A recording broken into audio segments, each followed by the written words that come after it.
Hello వదినా చైతువా ఇంకేం చేస్తుంది ఫోన్ చూస్తుంది. ఓహో మొన్న మీ తమ్ముడు వాళ్ళ అక్క వదిన కొడుకు ఎంబీబీఎస్ చేసి ఇంజనీర్ అయిపోయాడా? చైతు ఏం చేస్తున్నావు? 24 గంటల ఫోన్ ఏం చూస్తావు నువ్వు? నీ అత్తుంది కదా చెన్నైలో ఉంటుంది, వాళ్ళ తమ్ముడు వాళ్ళ అక్క వదిన కొడుకు ఎంబీబీఎస్ చేసి ఇంజనీర్ అయ్యాడంట.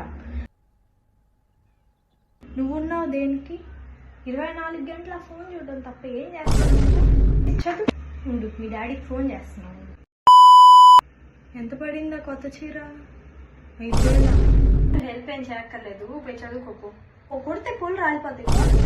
బాబాయ్ గారు మీకు రీసెంట్గా షుగర్ వచ్చిందని అన్నారు, నిజమేనా? ఇప్పుడు మీకు టీలో షుగర్ వేయాలా వద్దా? వేయొద్దా? అయితే వేయాలి. బాబాయ్ టీ మీరు అడిగారు కదా, షుగరా? అయ్యో వేయలేదండి. మాకైనా మీరు తప్ప ఎవరున్నారండి పెద్దవారు.